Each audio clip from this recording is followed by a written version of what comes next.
Hi, everyone. I'm Ryan Early, vested PERS member, former school finance officer, and host of the PERS Pro YouTube channel. If you want to protect a survivor, but need to keep your own monthly retirement check as high as possible, option 4A might be the sweet spot you're looking for. We'll discuss what it is, how it's calculated, and most importantly, who should consider it. Let's get started.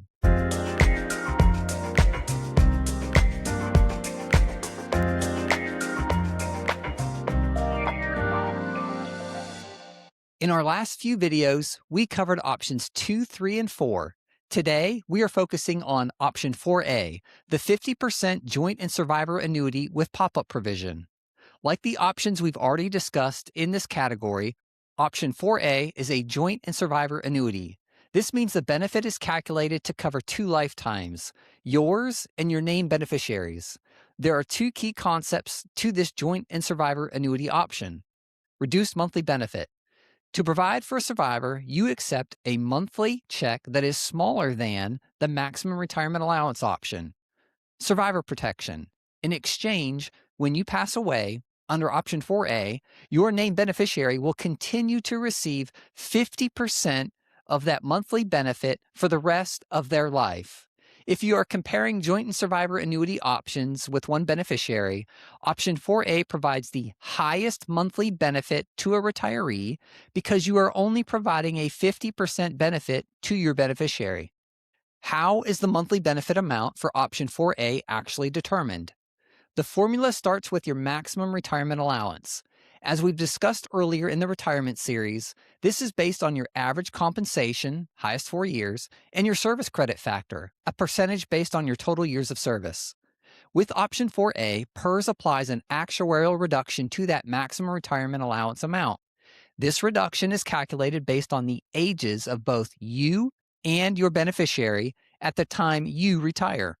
Because you are only providing a 50% benefit to your survivor rather than 75% or 100%, the actuarial reduction to your check under option 4A is less than it would be under option 2 or option 4. The beneficiary provisions contained within option 4A are very similar to option 4. How many beneficiaries can you have under option 4A? You must name exactly one beneficiary for the survivor portion. Who can be named as a beneficiary under option 4A? Only a natural person, not an estate or trust, and note that your beneficiary does not have to be your spouse. What does your beneficiary get under option 4A when you pass? 50% of the retiree's monthly benefit for the rest of the beneficiary's life. Can you make changes to your beneficiary under option 4A? Generally, this is not allowed after retirement unless a pop-up event occurs.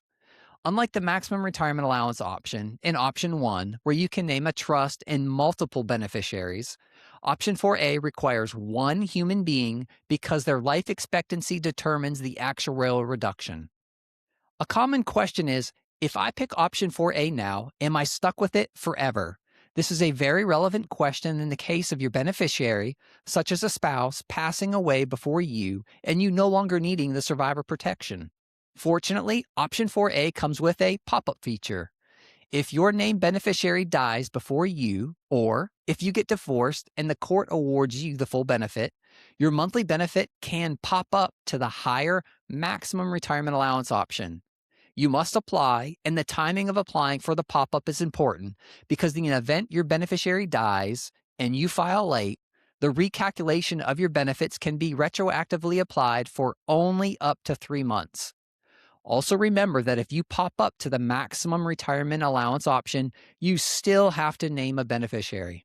What about partial lump sum option and internal revenue code limitations with option 4A? PLSO availability. If you are eligible, you can combine option 4A with a partial lump sum option.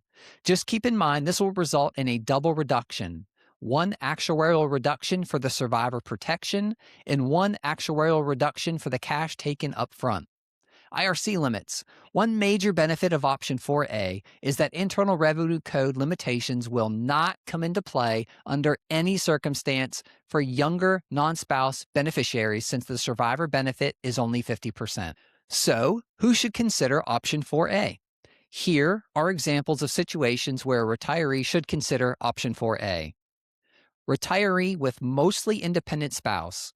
If your spouse has a strong pension or Social Security of their own, but still needs a small top off to maintain their lifestyle after you pass, option 4A is a great middle ground. Single retiree with grandchild beneficiary.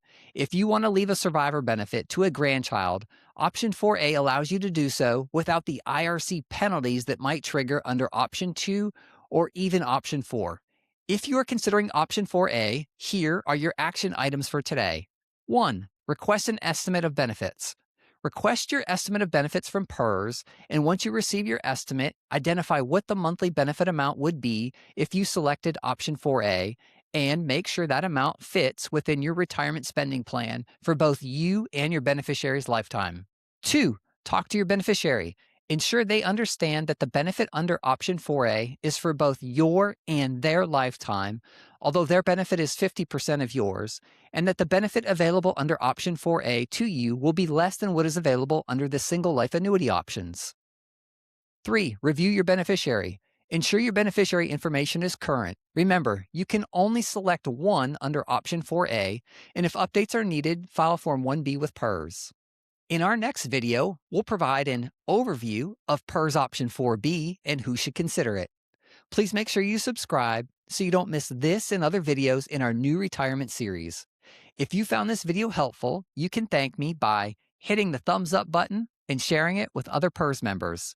If you have a follow-up question about PERS or anything else related to personal finance, please visit our website at perspro.ms and submit your question or topic for a future episode. Thank you for your valuable public service to the state of Mississippi. We'll see you next time. So hit that subscribe button down below.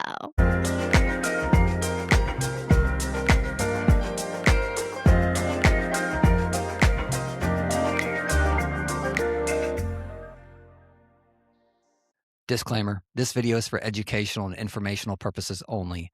Neither the host nor this YouTube channel are officially affiliated with, endorsed by, or sponsored by the Public Employees Retirement System of Mississippi. Always consult a qualified professional for personal advice specific to your situation.